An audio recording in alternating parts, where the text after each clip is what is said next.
Buen día. Bueno, quiero agradecer al doctor Aguinega de su grupo por haberme invitado al simposio que ya creo que es histórico acá en Tucumán y el excelente nivel que tiene presidir esta mesa de hipertensión arterial. Quería presentar a los relatores con un breve currículo de cada uno de ellas. Hoy predominan las mujeres sobre los hombres. La doctora Laura Brandoni es médica cardióloga especialista en hipertensión arterial, titular de SAC y de la Sociedad Argentina de Hipertensión Arterial y docente de posgrado de cardiología de la Universidad de la Fundación Favaloro. La doctora Roxana Mondino, cordobesa, Córdoba Capital, es médica cardióloga especialista en hipertensión arterial, magíster en cardiología de la Universidad de Barcelona y docente del posgrado de cardiología de la Universidad Católica de Córdoba. Y el doctor Pedro Lobo, local, médico cardiólogo, especialista en hipertensión arterial, miembro titular de la Federación Argentina de Cardiología, de la Sociedad de Hipertensión Arterial y de la Sociedad Internacional de Hipertensión Arterial y de la Sociedad Española de Cardiología. Así que bueno, la vamos a invitar a la doctora para que dé la primera charla, por favor.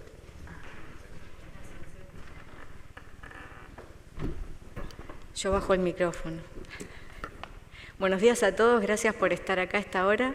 Yo quería agradecer al comité y especialmente al doctor Lobo y a toda su familia por la recepción que tuvimos, muy cálidos todos y es un placer estar acá con ustedes. Bueno, mi charla de hoy, se ve acá. Es farmacología de la hipertensión arterial, ¿qué nos aporta el nuevo, básicamente qué nos aporta el nuevo consenso? Ustedes saben que este año las tres sociedades, Sociedad de Cardiología, Hipertensión y la Federación de Cardiología, se juntaron y armaron esta actualización del consenso que el último había sido en el 2018. Entonces el doctor Pedro Lobo me invitó a hablar de la farmacología, ¿qué nos dice de nuevo? Entonces yo me tomé el atrevimiento de hablar de esto, en realidad de tocar qué novedades hay del tratamiento, porque hay datos importantes del tratamiento no farmacológico, del tratamiento farmacológico y tocar dos situaciones especiales. Del tratamiento no farmacológico me interesaría mostrarles estos dos estudios. El de arriba, los dos están hechos en China, ¿no es cierto?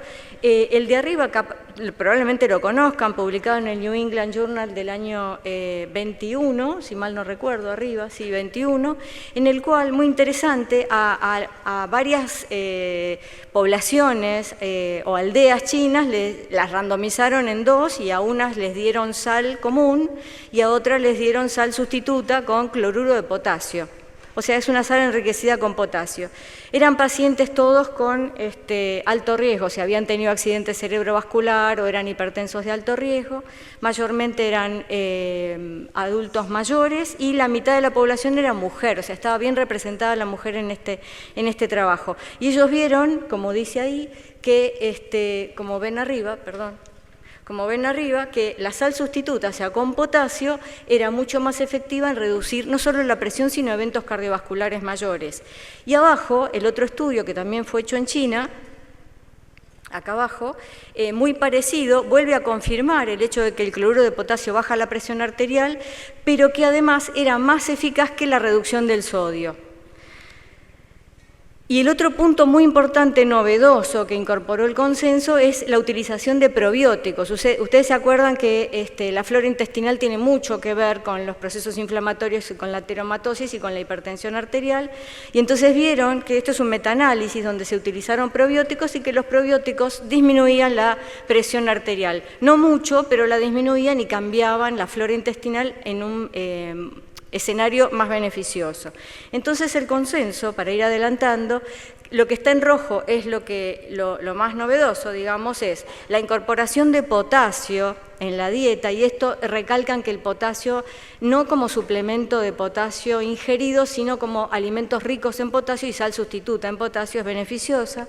Luego la actividad física, no la mostré, pero la actividad física recalca que debe ser individualizada y no, como decíamos antes, 150 minutos de caminatas semanales, no, es un poco más, es agregar ejercicio y ejercicio de fuerza, de resistencia tanto dinámica como isométrica. Hay mucho trabajo sobre eso, todo es beneficioso para bajar la presión arterial y para además disminuir el riesgo cardiovascular y el riesgo de sarcopenia de los adultos mayores. Lo otro nuevo que incorporaron es el concepto de la ingesta alcohólica. Ya no se dice, bueno, hasta tanto de ingesta alcohólica se puede tolerar, sino que va más hacia decir mejor días de ingesta cero de alcohol. Es un poco otra forma de razonarlo. Los probióticos ya lo comenté, y dos importantes temas que se incluyó, que no estaban en el consenso anterior y que cada vez hay más data, que es el manejo del estrés, muy importante, y tratar de evitar la exposición a la polución, tanto de ruido como la polución ambiental. Habiendo dicho esta breve introducción de tratamiento no farmacológico, y para no quedarme ahí, vamos al tratamiento farmacológico. Y antes de ir a los fármacos es importante decir, bueno, ¿cuándo tengo que empezar a tratar farmacológicamente la hipertensión arterial? Cuando tenemos nivel 2 de hipertensión arterial, más de 160/100, nadie tiene dudas que tenemos que comenzar con fármacos. Hay dos poblaciones que hay dudas, pero cada vez hay más evidencia del beneficio del tratamiento. Una es la población de normal alta o limítrofe, ustedes se acuerdan que es 130, 139, 80, 89, pero que tienen alto riesgo cardiovascular, y esto hay cada vez más evidencia que el tratamiento disminuye, como ven acá en verde, disminuye en eventos, sobre todo accidente cerebrovascular e insuficiencia cardíaca. O sea que esa población normal alta, alto riesgo, hay que tratarla farmacológicamente. Y la otra población es esta población que es el nivel 1 de hipertensión arterial, que es una bolsa de gatos. Entonces acá tenemos que diferenciar los que son de muy bajo riesgo. Muy bajo riesgo es 0 factor de riesgo adicional, menos de 60 o 65 años, que no tengan daño de órgano blanco. Se puede tolerar el inicio de 3 meses, de 3 a 6, sugiero personalmente 3 para no dilatar, de tratamiento no farmacológico. El resto va todo con tratamiento farmacológico. ¿A qué meta lo quiero llegar? ¿Qué es lo nuevo del consenso? Que se va acercando cada vez más al americano, ¿no? La meta, como siempre, la primera meta, el objetivo primario es menos de 140/90, pero si se tolera bien en personas que tienen entre 16 y 79 años, es bajarlo a 130/80, menos de 130/80. Dentro de ese grupo hay un grupo de entre 65 y 79 años, como dice ahí abajo, que es beneficioso bajarle a 130/80, pero ahí empezamos a ver la diastólica.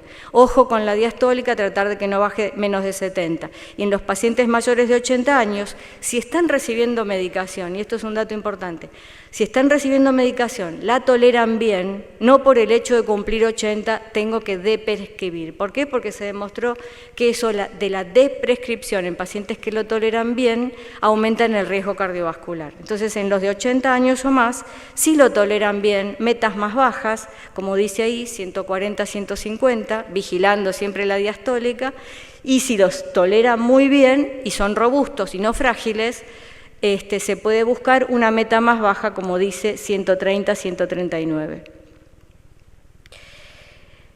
¿En qué se basa esto? En dos estudios importantes, que los nombro nomás, que ustedes lo conocen. Uno es el STEP Trial y el otro es el que está acá al lado, no tiene ningún nombre, este está publicado del año pasado. Los dos también son en poblaciones chinas, adultos mayores, está muy cercano al SPRINT. Esto es meta más intensiva, abajo en rojo, meta más estándar, arriba. Ambos trabajos demostraron disminución de la mortalidad, de los eventos cardiovasculares y efectos adversos muy similares ambos tratamientos. O sea, los mareos, las caídas, las fracturas, no había diferencia estadísticamente significativa.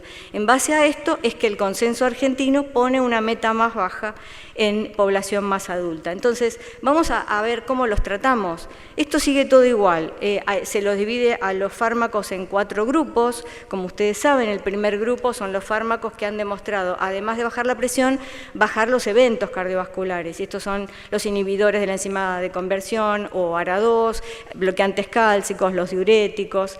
Después tenemos los grupos de fármacos aquí abajo, que si bien comparados con placebo disminuyeron los eventos, bajaron la presión arterial, que son los beta bloqueantes. Los beta bloqueantes de segunda y tercera generación tienen poca evidencia todavía, si bien bajan la presión hay poca evidencia de disminución de eventos. Y por último tenemos los fármacos que los vamos a usar en situaciones especiales. Pero ¿cómo tenemos que usar esos fármacos? El mensaje sigue siendo el mismo. Hay que recalcar, porque en la Argentina no se logró todavía, recalcar el inicio de terapia combinada. ¿Por qué? Porque disminuyó 23% de reducción de eventos cardiovasculares globales, 36% menos de insuficiencia cardíaca, 21% menos de ACV. Cuando se lo inicia de manera combinada. Después podemos discutir si esto de combinado es en un solo comprimido, en comprimidos separados, etcétera. Pero lo importante es empezar de manera combinada porque el mensaje es cuanto más rápido llego a la meta, mejor. Y entonces el algoritmo, que no cambió demasiado, es empezar con combinaciones, casi siempre, ahora vamos a ver en cuáles no, empezar con combinaciones, primero con dosis bajitas, luego se va intitulando la dosificación, si no se logra las 3 combinaciones de fármacos. En la primera combinación siempre tiene que haber un bloqueante del sistema renina-angiotensina, y luego se le suma o el bloqueante cálcico o el diurético, y finalmente se va bajando hasta llegar al tercer paso. Como dice ahí, al tercer paso son las combinaciones de los 3 fármacos a dosis altas. Si no se logra, ya es hipertensión resistente. Cuando la monoterapia, como dice ahí arriba, 3 situaciones puntuales: el adulto muy mayor, el frágil, y que tiene que ser muy individualizada la terapia, y en el joven, que dijimos que tiene un nivel 1 de hipertensión arterial sin ningún otro factor de riesgo. Los beta bloqueantes, como ven ahí abajo de todo, los pone solamente, los vuelve a colocar, como siempre, cuando hay situaciones que ameritan arritmias, insuficiencia cardíaca, cardiopatía isquémica. Rápidamente, ¿qué otros fármacos son útiles en el momento de tratar la hipertensión arterial? Las estatinas. No olvidarse que la hipertensión nunca va sola, siempre va asociada, pero además las estatinas, por todos sus beneficios pleiotrópicos, antiinflamatorios, bloqueantes del receptor AT1 del angio 2, disminuye un poquito la presión arterial. Otros fármacos, los inhibidores de la SGLT2, que acá como lo incluye en el consenso y los pone como una indicación 1A, sobre todo en el hipertenso, sobre todo en el hipertenso que tiene insuficiencia cardíaca, diabético con nefropatía, diabético que no llega a las metas, las nefropatías no diabéticas. Los agonistas de los GLP-1, sobre todo, como dice, también una indicación 1A en el hipertenso diabético o el hipertenso obeso. Y por último, esto lo nombro porque en realidad en el consenso anterior no estaba, y acá ya la pone con un clase de recomendación y nivel de evidencia muy importante, no perder de vista estos otros fármacos. Y por último, los antagonistas del receptor mineralocorticoide, finerenona, que si bien no es útil tanto en la hipertensión porque baja muy poquito la presión arterial, es útil sobre todo en este último estudio que se llama FINEARTS, en la insuficiencia cardíaca con FEI preservada o ligeramente disminuida, que se ve mucho en la hipertensión arterial. 2 situaciones especiales, y ahí ya después termino. La situación especial 1, la resistente. ¿Qué es la novedad? La novedad es el estudio CLIC, que incorporó la clortalidona en insuficiencia renal. La miro a la nefróloga. Antes, cuando estudiábamos, decíamos tiacidas en insuficiencia renal con menos de 30 de filtrado no sirve. Sí sirve, baja la presión arterial, asociada ya a los otros fármacos, inclusive a la furosemida, ¿no es cierto?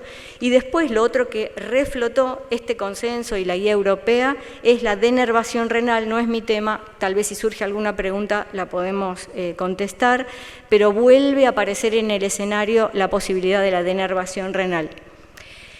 La enfermedad renal crónica casi todos son hipertensos, quise traerles este estudio, que por qué el consenso incluyó un agonista del GLP-1 en la hipertensión arterial, porque aparece este estudio, el FLOW, en el cual este agonista, la semaglutide, eran diabéticos con insuficiencia renal, con un filtrado glomerular bajo. Lo que se demostró que con el agregado de la semaglutide comparada con placebo es que impresionante, disminuían los eventos renales un 24%, 20% menos de mortalidad, casi 20% menos de enfermedad cardiovascular general, y lo más importante es que enlentecía, como ven arriba, ahí a ver si lo puedo marcar, arriba